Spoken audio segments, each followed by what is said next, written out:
All right. Hello, everyone. Coach Kally V here, and I have a special guest speaker, Coach Jen Newman. She's been coaching, like myself, since high school. So she's a little bit behind me because I'm the old lady here. 20 years counting, but she has her own facility out in Ohio.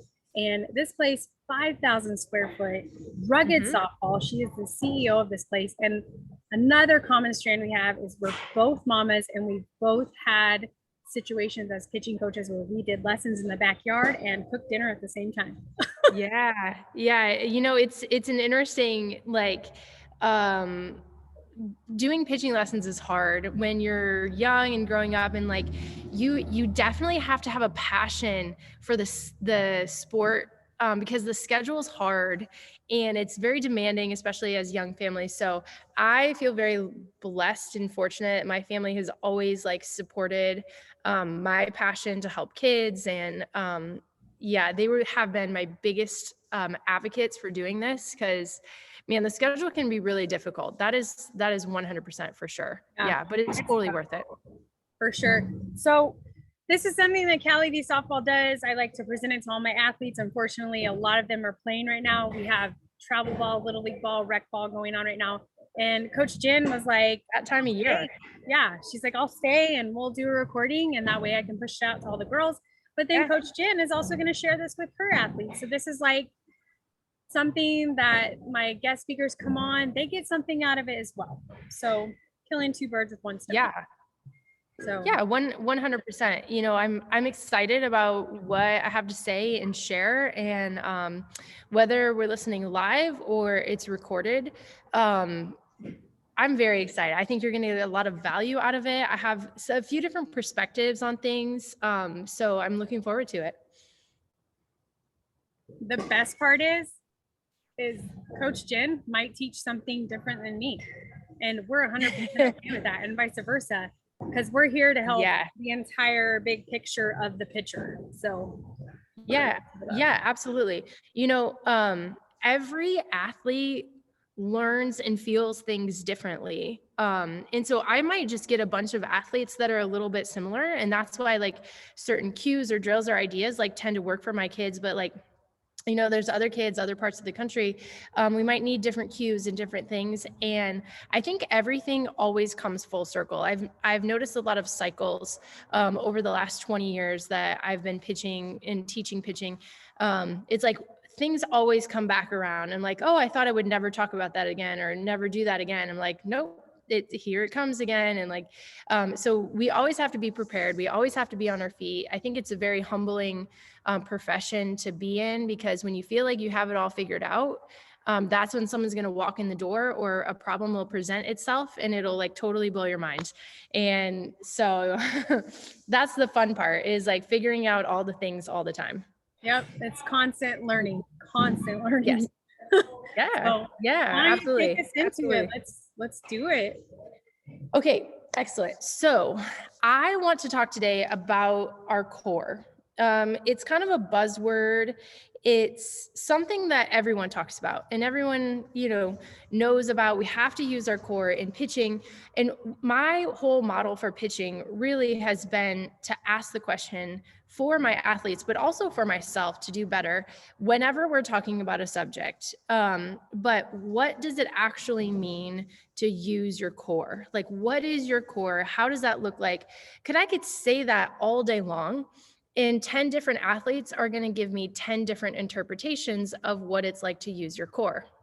And so this is what I found over the years, and why I kind of changed my system and my method was because I was asking them to do something they either didn't understand, they've never felt before, ever, or physically they could just not do because we were not strong enough, not aware enough, or things like that. And so I'm going to give you an exercise and a drill today, because I always pair them. That's the way that I teach. Any more words are not enough. And I always get my athletes to feel something, to understand it without the softball in their hand, before I put them in a drill or before I put them on the pitching rubber, and cue them.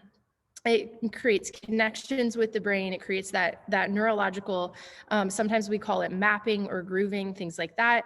And then it just makes my job selfishly so much easier.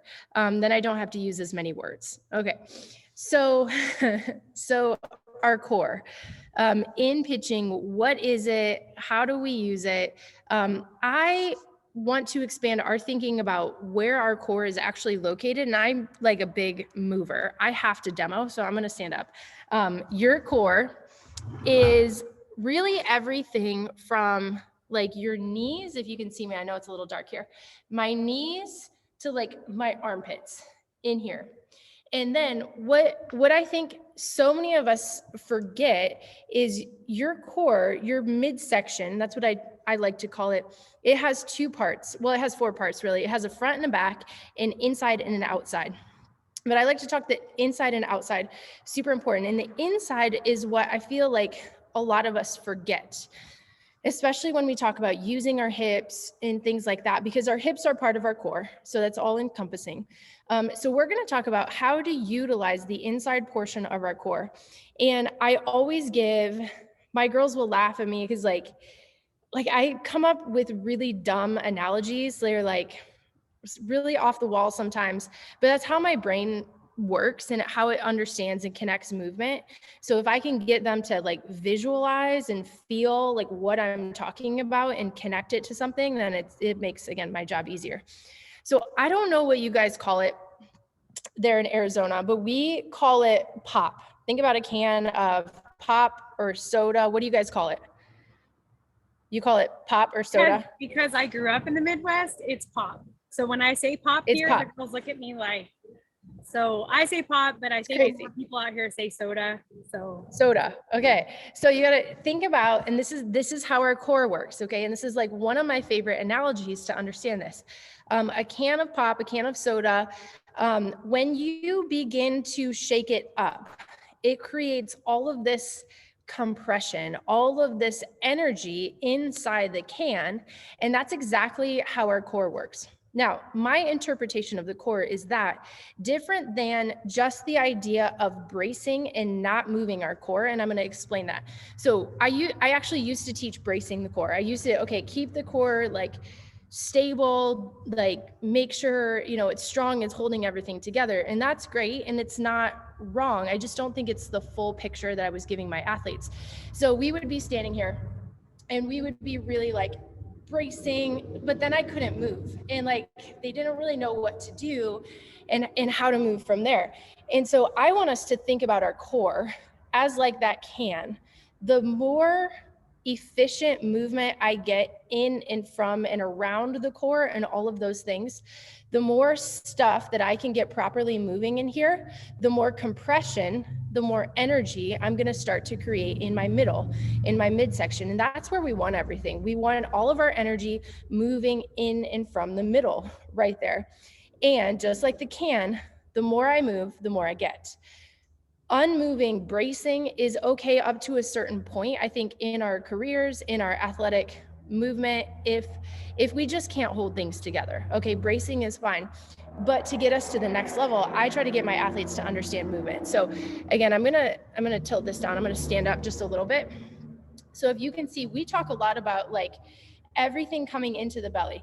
This hip has to come into the belly. This hip has to come into belly, this quadrant, and everything. And as we begin to move and rotate here, and as these work together, again, it's going to create more compression, more energy, more togetherness, more rhythm, timing, everything within the system as I learn to move, not just brace, but as I learn to move my core, that midsection appropriately. I hope that makes sense. Muted myself just because I'm in here. It totally makes sense because if you look at it from, let's just look at it from the abdominal wall view. Like most of us have, the 6-pack, the 8-pack, whatever. Some of us feel like we can't see it, stuff like that, but it's all there. And in order to get those muscles to move together, like, because literally when you went from here to here to here to here, that was like the vision I saw was the abdominal wall working together.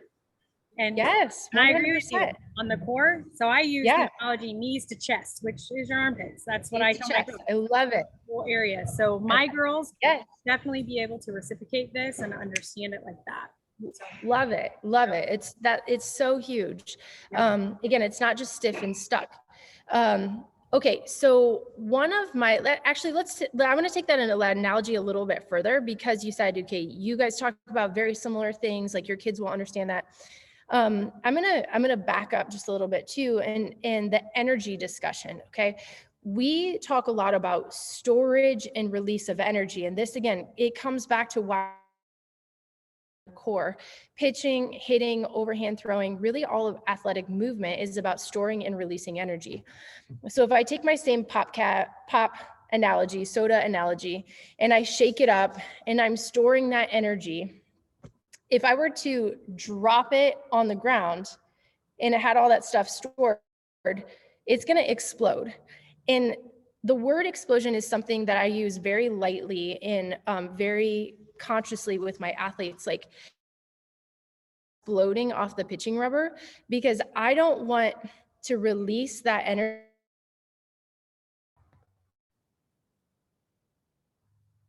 it kicked off for a minute, but it's still recording, so we're still good.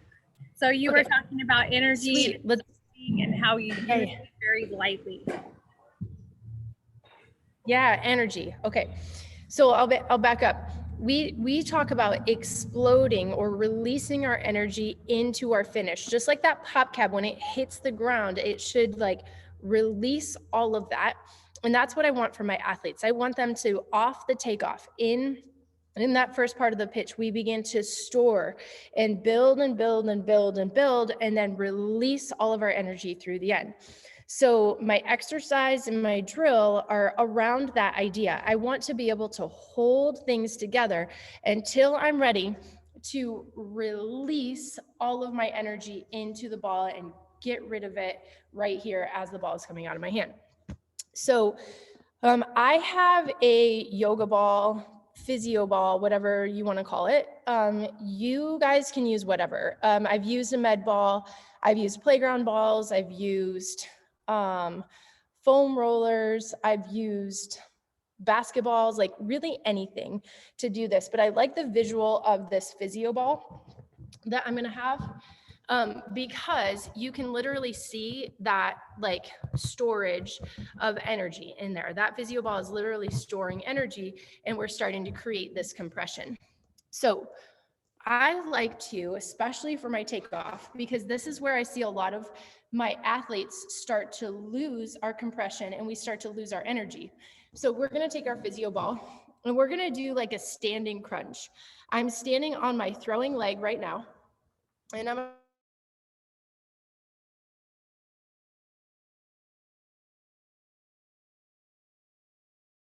my fingers really loose. Okay.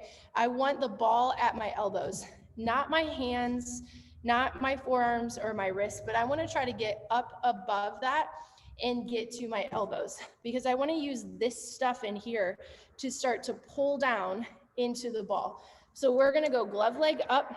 My throwing knee is bent just slightly. And then I'm going to do a crunch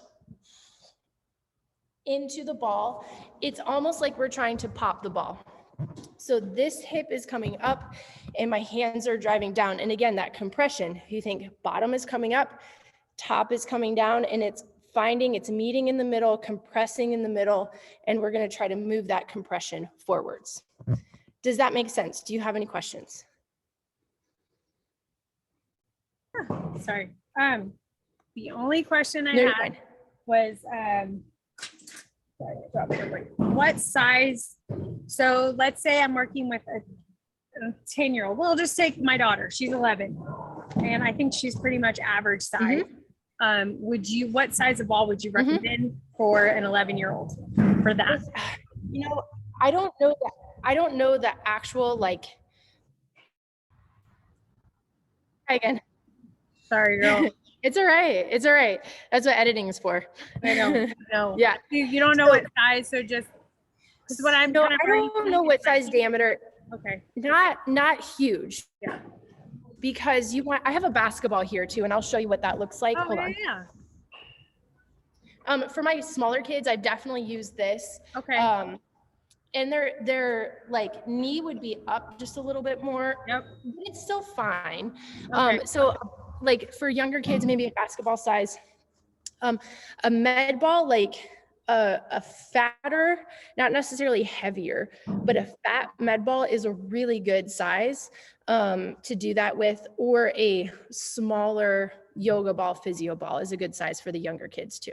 Perfect. That's what I was thinking. I was like, okay, I can go to Walmart and get the smaller one and get the bigger one for the kids, or Target, or somewhere. Yeah. And again, like tools are tools, you know, we try to get really creative.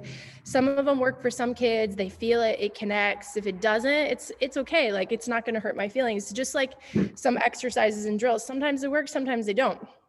It's fine. It's the idea. It's that framework behind it that we're trying to get out of it. So I'm not so connected to like drills. Everyone has to do a certain thing, as I am trying to get a movement, a pattern, a feeling. I'm trying to get certain things working within their body. And however that works. Like, I don't care. Okay. So I would do with my athletes, I would do like a 30-second, we call them ISOs. And I would make them stand there, ball and elbows crunching. So my pelvis would be kind of tucking underneath me, my lower belly engaged, my ribs coming down. And then the key to me for this to work is this like stuff on the side. We've got lats, obliques, all of that. That stuff also driving down. Now, if you had an athlete that was like maybe really shoulder dominant and just wanted to use their shoulder too much, you could isolate that and kind of cross and get them to like drive that shoulder down instead of up. We'll see this happen a lot. Shoulders need to stay down, everything starting to pull into the belly. Again, I would do 2 sets of 30 seconds on each leg. And the goal is to hold it. It's not fun. It's not easy. Well, my kids, and I'm sure you do the same thing.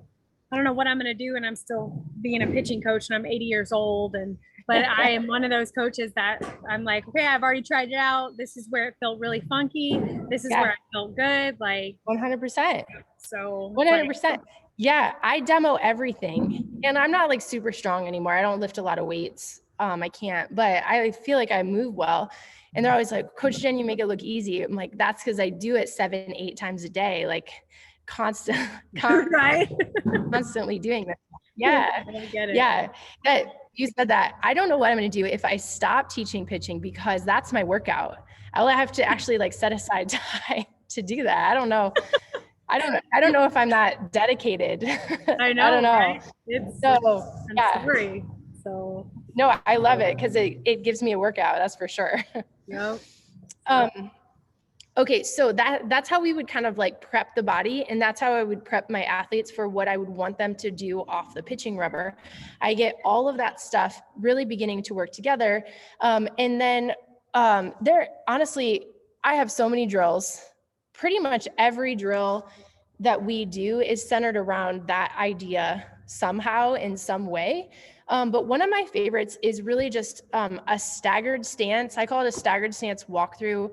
I've seen it done out there, I think quite a few times, but I'm going to talk through it. Let me grab my glove really quick. Okay, I'm going to talk through it in light of like what we just said. And so staggered stance would mean that my throwing leg starts forward and my glove leg starts behind. And then I would start halfway through my pitch right here. So my bottom half is starting normal. My top half is starting halfway through my pitch. And I'm just going to kind of walk through my circle and then start to time that up. But here's what I see a lot of kids do, and I see it a lot on Instagram, is the intention of the drill is to find that compression and to find that stuff in the abdomen that starts to work together, to find that stuff on the inside of the hip that starts to work together. So I'll do it at you so you can maybe see. my light, I don't know why it's not very bright. Okay. So my right hip, because I'm a righty, my right hip is really, it's really, really trying to pull up and in towards my belly. Okay. This is what I see a lot of kids do. This right hip is already externally rotating, and we've already lost our core. We've already lost this stuff because we are starting to kind of push from behind here and everything is falling back. And I want to think about holding from the middle. So I am starting here, and then all we're going to do is set our arms up in position on top of that.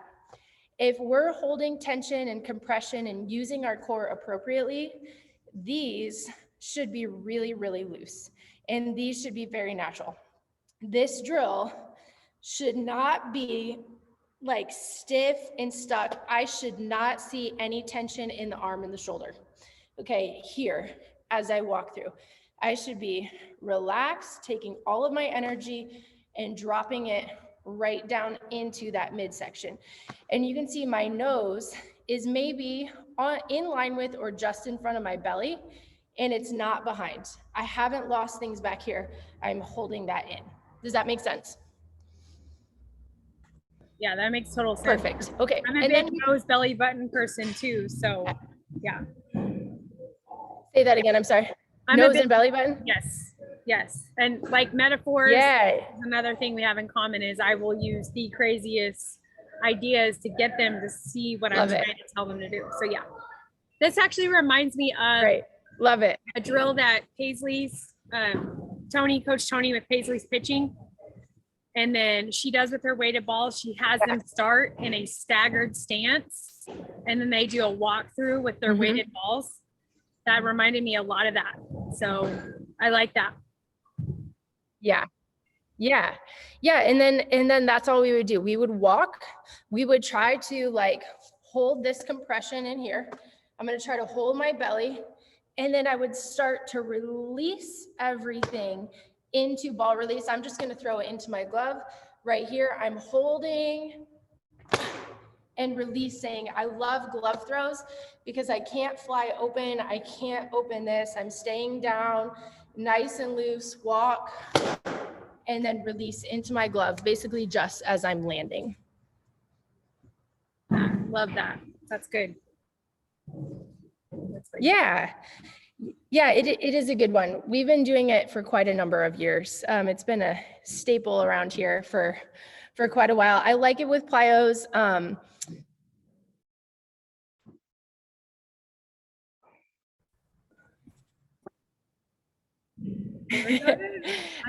Again, editing job on this.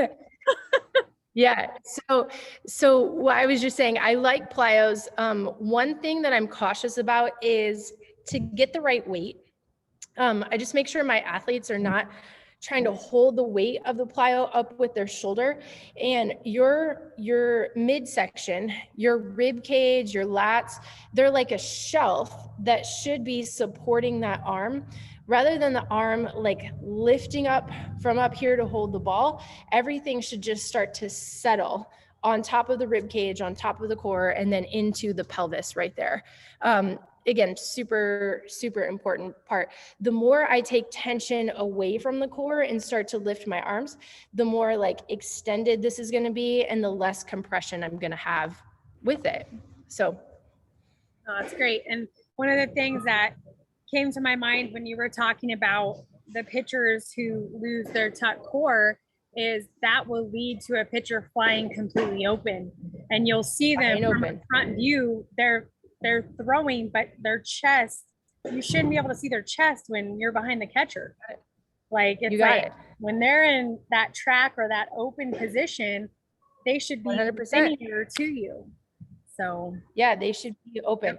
And that's what I gotta, you probably do too, like a lot of questions about glove side and like, oh, my glove side is flying. And to me, like, I don't address glove side. We talk about this. And as soon as we adjust this just falls right in line.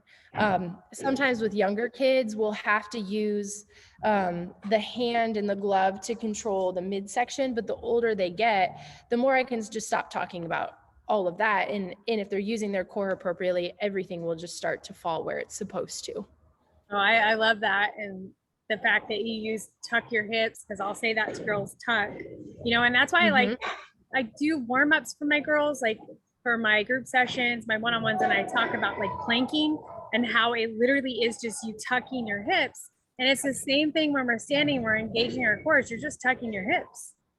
So once Yeah, they you got it. understand that plank and what it feels to truly be in a kinetic chain, then they Yeah. understand where their kinetic chain is on the mountain. Yeah, you So got it. You I got it. love They have to feel it. They have to understand it. We have to make those connections. Yeah, absolutely. I I love it. love it. So Yeah. well, Yeah. good.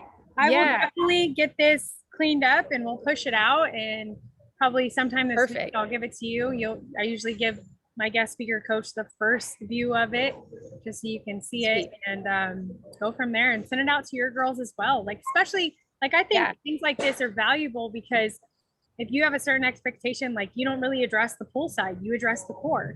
So when you Yeah. have new clients coming in, hey, I'm going to send you this video. This is the main focus. So Yeah. Yeah. 100%. Yeah, I agree. And it's always super helpful to like know other instructors are out there like preaching the same message, teaching the same thing. And so, like you said, new kids come in, they're like, oh, I've never heard that before. I'm like, listen, like there's hundreds of instructors out there talking about this. I don't know, why you've never heard it, but like the more we know, the better we can do. And like, these people that are really just searching for information and knowledge, like I'm connecting with, and we all see the same things. Like it's not just me. So well, that's pretty cool. and I think it's of us as instructors who want to see any athlete that crosses our path to one, be healthy, to two, have longevity in their career. It's Yeah. of us to make sure that we are not only saying what needs to be said, but we're making sure they're hearing it properly. That's like one of the ways like I like to hold myself accountable because we all have an ego, right? And sometimes Mhm. we can be like my way, my way, my way, but pretty soon you realize people aren't hearing it. Right. So you're I like, agree with that. so this is where I really like to like call in other coaches and other valuable moments. And to me, it's like we just all speak a different language and we're Yeah. saying the same thing. And I don't Same know thing. French, but now I know French. You know what I mean? Like, does that make sense? Like another Right. crazy metaphor. Yeah, So, no, I fully agree. Yeah, I 100%. It's super helpful. I love what you're doing. Your athletes are super super fun to watch. Yeah, I can tell like you get it. You're so invested in them. Like I love like you can just see it on your posts and your Instagram. So that's super super awesome to be able to connect and like know that we have the same vision and the same heart for these kids. for sure. It's all about the health and the longevity because you and I both know what it's like to have it get cut short. So Yeah, absolutely. And they need to make the most of it when they can. And like all these little details are super, super important. The other struggle too is like kids, pitchers these days, especially, I feel like are expected to peak earlier and earlier, hit certain speeds and do more things way sooner than we were as pitchers. And so all of this stuff is so important to train is like we can't let these details go because you need to compete if you want to meet these goals and expectations that you have for yourself and make it to the next level. Like you got to think about all the stuff, and it's more than just pitching mechanics. It's like, can my body physically do and sustain what I'm going to ask it to do? Because if it can't, then I'm going to get beat late in the weekend. I'm not going to hit that speed goal that I want to. I might have beautiful mechanics. I listen to everything my coach says, but if I'm not training my body to do, like, I'm going to use your word, longevity, to sustain that endurance and longevity for pitching, then I'm going to end up either getting hurt or bowing out or like just getting hit too late in the game because I don't have the endurance and the longevity to sustain everything that I'm requiring my body to do. I love that. I love that because Yeah. that's why I can't wait till my girls hit that age, right around 12, I'll start 11, 12, I'll start showing them like proper squat, proper lunge, and keep in mind, I am not certified trainer or anything, but I will experience to me will outbeat anything. Yeah. And, Important.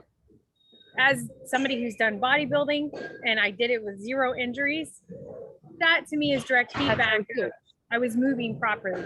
So Yeah. and that's why like other coaches I see, they have those certifications and they have that stuff. And I love that. And I know my personality, I would pull way too far into it and I would leave softball back here. Like, so that's kind of how I like keep it even keel, you know. But I love introducing pitchers to proper movement because I know once they hit high school, they start off season training for softball players and they hit the weight room.